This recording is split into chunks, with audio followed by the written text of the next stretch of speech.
Good day, Sir Raylan. So may nagte-test tayo ng unit mo ngayon as per request. Naka LW na tayo. Folded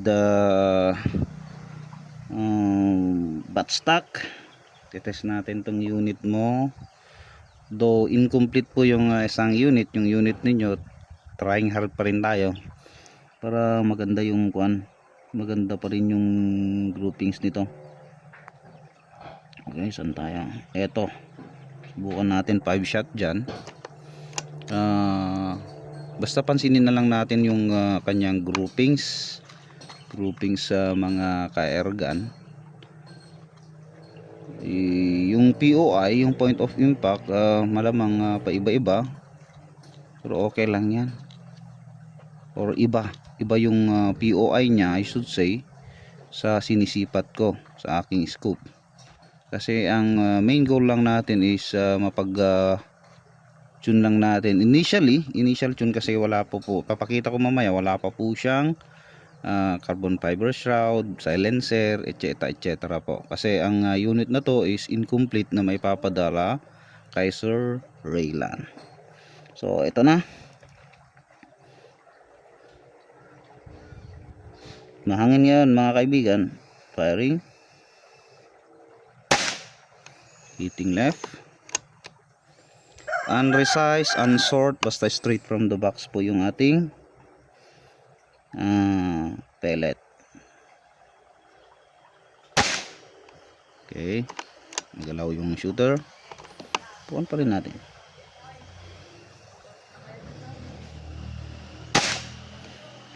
Okay, dalawang patama na, dalawa yung pumasok sa isang kuwan kanina, nasa taas niya konti. Ilang putok lang ng putok, tignan lang natin. Sobrang hangin, sige, ito lang yan, try pa rin natin.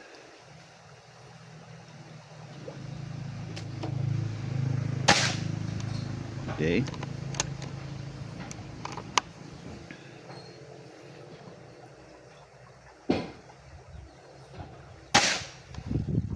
okay, I think around 0.3 inches po yan.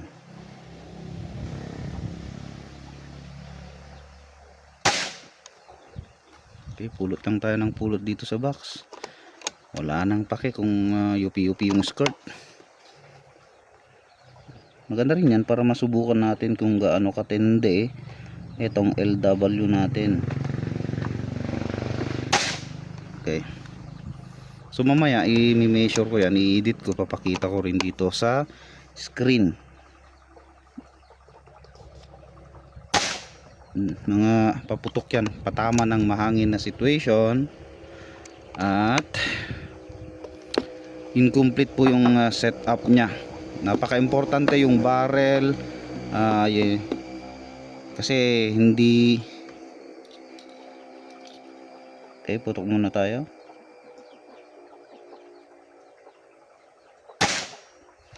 Nandun lahat,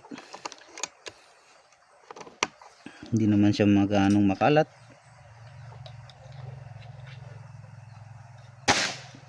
Yan. Again mga ka-airgun, sa mga nahuling nanood or kaka-tune in lang sa ating video, incomplete setup po ang unit na to.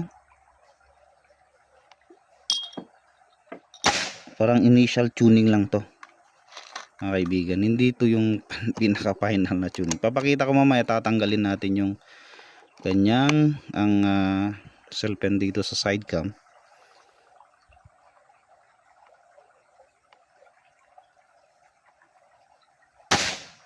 So yan, pumasok lahat dyan mga kaibigan. So tatanggalin na natin. So yan ang unit ni Sir Raylan mga ka-airgun. So ayan, tactical folding butt, pwede daw i-fold. Yan, fold. Dinemo pa talaga. Ayan, sige. Hindi po magalaw na folding mechanism to. Okay na okay siya. Para hindi maaapektuhan ang kanyang shooting experience. Yung kanyang pinupulot ko kanina, ito basta out from the box na Astro. Hindi na natin iniisip kung maraming yupi kasi hindi po yan resize, hindi po yan sort, basta putok lang, shoot lang. So yan, papakita natin yung unit ni Sir Raylan. Thank you for trusting NBAS. So bali ang kukunin niya sa akin ay tactical bat, folding mechanism, gato, pati regulator, barrel. LW po yung barrel niya, tangke hindi po kasama sa kanyang na order. Pati yung scoop hindi rin. Sa akin po to. Ang sinasabi po natin kanina ay dito sa portion to. Mag-iiba ang patama at mahirap din i-tune ang isang unit ng bare barrel lang.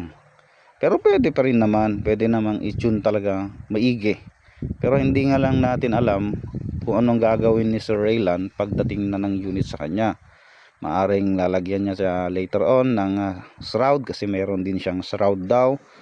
Okay, lalagyan ng silencer or muzzle breaker, depende po sa kanya later on. Magkaka-epekto, malaking epekto, malaking factors po pag linagay na niya yun. Doon na lang po tayo magiging magsiset ng final setup and tune ng isang unit. Okay, so far as request, initial tune daw naayos naman natin. I think around 0.3 inches po yung groupings or more than 0.3 something plus. Decent groupings naman yan para sa isang unit na hindi pa talaga kompleto. Tapos yung ating bala ay hindi po siya talaga na sort or na-resize or any na pwedeng gawin para lang mapag one hole ng maigi ang isang unit.